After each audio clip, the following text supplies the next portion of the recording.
তোমাদের হিস্ট্রি বোধ হয় একটার দিকে এক্সাম আছে। তো আমি একটা মক টেস্ট বানিয়ে দিচ্ছি kind of. So mock test দিকে খুশি হয়ে যেও না, এটা কিন্তু ইংলিশ নয়, এটা হিস্ট্রি। তো হিস্ট্রি মাইনরের কালকে একটা সাজেশন ভিডিও পোস্ট করেছিলাম, অনেকে দু একজন কাইন্ড অফ কমেন্ট করেছে যে এতগুলো কোশ্চেন দিয়েছো। একটা জিনিস তোমাদের বলে দিই, অনার্সে পার্টিকুলারলি হচ্ছে কি যে যারা শুধু হিস্ট্রি পড়ায় তারা অবধি যে কটা লিখতে হবে দেন সে কটা কমন দিতে পারেনি। এবার আমি একদম কম প্রশ্ন রেখেছিলাম, সেখান থেকে যে কটা লিখতে হবে তার থেকে একটা বেশি প্রশ্ন কমন এসেছিল। তো সেক্ষেত্রে তুমি যদি ভাবো যে 7 মাস টাইম দিয়েছে তোমাকে আর জল ভাত টাইপের প্রশ্ন করবে, সেটা কিন্তু পসিবল নয়। তোমাদের হচ্ছে কি 3-4টে সিসিএফ এর প্রিভিয়াস ইয়ার অ্যাভেলেবেল এর আগের বারে। তার উপরে আবার এবারে অনার্সের পরীক্ষা হয়ে গেছে, তার উপরে আবার মাইনরদের প্রশ্ন মাইনরদের আবার রিপিট হতে পারে। এর আগে আবার এই সিলেবাসের ওপরে প্রায় 2018 থেকে 2022 অব্দি প্রশ্ন রয়েছে। এতগুলো প্রায় 60টা মতো প্রশ্ন রয়েছে। 60টা মতো প্রশ্নের মধ্যে থেকেও ক্যালকাটা ইউনিভার্সিটি হিস্ট্রিতে আবার কিছু কিছু নিউ প্রশ্ন আবিষ্কার করে প্রত্যেকবার। সেই সমস্ত যদি দিই না, তোমাদের মাথা খারাপ হয়ে যাবে। সো যাই হোক, একটা মক টেস্ট বানিয়ে দিচ্ছি। যদিও তোমরা মেন সাজেশন ফলো করবে যেটা কালকে পোস্ট করেছি, অ্যান্ড এই কোশ্চেন্সগুলো একটুখানি ভালো করে করবে। যারা ইংলিশ ভার্সন চাইছো তোমরা স্ক্রিনশট মারবে, তারপর চ্যাটজিপিটিতে যাবে। এটা কালকে একটা স্টুডেন্ট কমেন্ট বক্সে বললো যে ইংলিশ ভার্সন, দেন স্টুডেন্টটা কমেন্ট বক্সে রিপ্লাই দিল যে স্ক্রিনশট মার, চ্যাটজিপিটিতে যা, দেন বল ইংলিশ ভার্সন ট্রান্সলেট করে দিয়ে দেবে। সো অমন করবে তোমরা। যেহেতু অনেক একটার দিকে পরীক্ষা, আমি আর টাইম পাইনি। প্রথমে হচ্ছে কি তোমাদের 5 মার্কসের জন্য দিয়েছি পলিসের বৈশিষ্ট্য। এটা অনার্সদের পড়েছে এবং তোমাদের এর আগেরবারে 20 মার্কসের জন্য পড়েছিল মাইনরদের জন্য। তো এটা বৈশিষ্ট্য দিতে পারে, আদারওয়াইজ পতনের কারণ দিতে পারে। নেক্সট হচ্ছে কি তোমার মিশরীয় ধর্ম এবং প্রাচীন রোমের ধর্ম বিশ্বাস একসাথে দিয়ে দিয়েছে, তার কারণ মিশরীয় ধর্ম প্রাচীন রোমের ধর্ম একসাথে পড়লে তোমাদের ডিফারেন্সটা মনে থাকবে। বা আলাদা মানে ধরো গুলিয়ে ফেলে এই ধর্ম বিশ্বাসটা একসাথে দিয়ে দিয়েছে ওই কারণের জন্য। মিশরের ধর্ম বিশ্বাস যখন পড়বে তখন দেখবে রোমের ধর্ম বিশ্বাস কিছুটা একই রকমের, আবার কিছু কিছু আলাদা, তো একসাথে পড়লে ব্যাপারটা আইডেন্টিফাই করতে পারবে।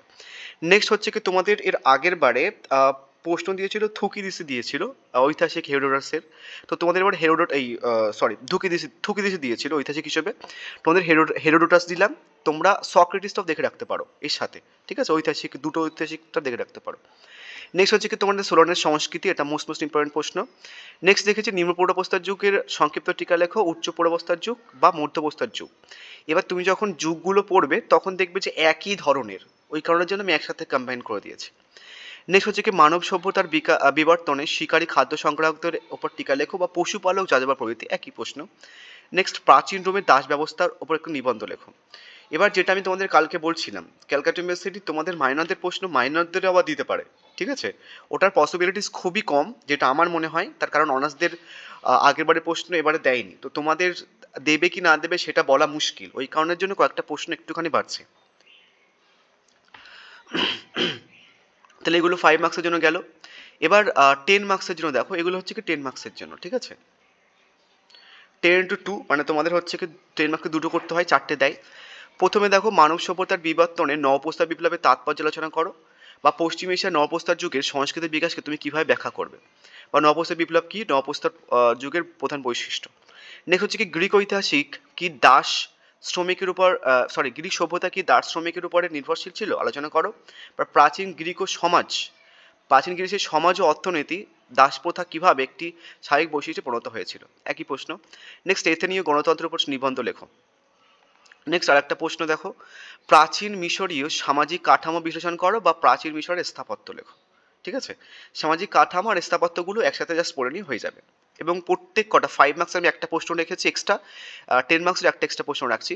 প্রাক ইতিহাসকালে কৃষি সূচনার কারণ সম্পর্কিত বিতর্কটি বিশ্লেষণ করো, বা মানব সমাজের ইতিহাসে কৃষি সূচনা পর্ব তুমি কীভাবে ব্যাখ্যা করবে, বা মানুষের বিকাশ ও বিবর্তনের সংক্ষিপ্ত ইতিহাস লেখো, ঠিক আছে? নেক্সট এবার 20 মার্কসের প্রশ্নগুলো দেখো, এগুলো কিন্তু 20 মার্কসের প্রশ্ন।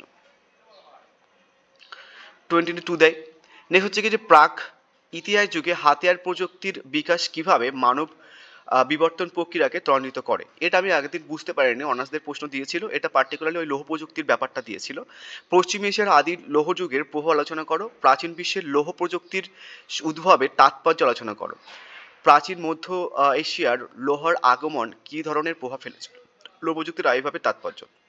এবার একটা কথা বলি, পার্টিকুলারলি যে প্রশ্নগুলো আমি তোমাদের বলছি সেটা মাইনরদের প্রশ্নগুলো দিয়েও বলছি, বা যে প্রশ্নগুলো তোমরা দেখতে পাচ্ছ, তোমাদের কিন্তু এই প্রশ্নগুলো বাদেও পার্টিকুলারলি আরও কিছু এক্সট্রা প্রশ্ন দেবে যেগুলো নিউ, মানে তোমাদের সিলেবাসে নতুন ইন্ট্রোডিউস করবে।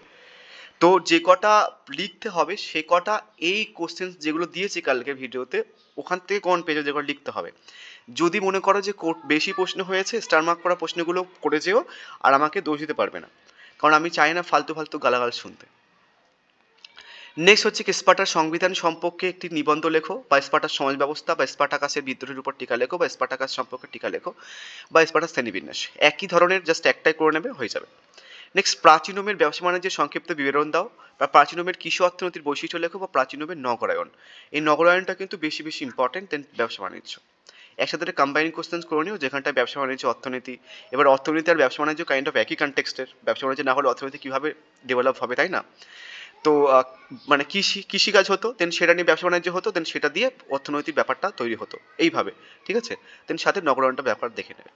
নেক্সট হচ্ছে কি সোফোক্লিস্টের কাজগুলোর উল্লেখ করে ধ্রুপদী যুগে গ্রিক ট্র্যাজেডির মৌলিক বৈশিষ্ট্য ব্যাখ্যা করো, বা গ্রিক নাটক হিসেবে ধ্রুপদী যুগের সংস্কৃতিকে সমৃদ্ধ করে আলোচনা করো, বা গ্রিক নাটকের সোফোক্লিস্টের কৃতিত্ব আলোচনা করো। আচ্ছা, গ্রিক কমেডি, এটা দেব বলেছিলাম দেয়নি, তো তোমাদের কিন্তু কমেডিটা ইম্পর্টেন্ট। ট্রাজিক নাটকের যেটা আমি দেখছি, তোমাদের প্রাচীন গ্রিসের ট্রাজিক নাটকের ধারা দিয়ে দিয়েছিল 20 মার্কসের জন্য। তো সোফোক্লিস্টের কনটেক্সটে দেয়নি, ঠিক আছে? ট্রাজিক নাটকের কনটেক্সটটা তোমরা পার্টিকুলারলি এই ট্রাজিক নাটকের বৈশিষ্ট্য করার আগে তোমরা হচ্ছে কি যে গ্রিক কমেডিটা করবে এখান থেকে, বোঝাতে পেরেছি? নেক্সট হচ্ছে কি তোমার প্রাচীন মিশরের অর্থনীতি বা সংক্ষিপ্ত টিকা লেখো। এবার এই প্রশ্নগুলো খুব ভালো করে করবে, দেন তারপরে এগুলো একটুখানি দেখে যেতে পারো, চোখের দেখা। এগুলো হচ্ছে কি যে মাইনরের এর আগের বারে পড়েছিল। আমার মনে হচ্ছে না যে তোমাদের মাইনরের প্রশ্ন মাইনরদের এবার দেবে বলে, ইউজুয়ালি দেয় না। ক্যালকাটা ইউনিভার্সিটির কাছে এই সিলেবাসের উপরে প্রচুর প্রশ্ন আছে, ঠিক আছে? তুমি জাস্ট ভাবতে পারবে না, তোমাদের 4-5টা প্রশ্ন দেখে মনে হচ্ছে যে অনেক প্রশ্ন, যখন প্রিভিয়াস ইয়ারের কোশ্চেন্সগুলো দেবে না তখন দাঁত ভেঙে যাবে তোমাদের পার্টিকুলারলি। তো ওই কারণের জন্য এই প্রশ্নগুলো একটুখানি দেখে যাবে, ঠিক আছে?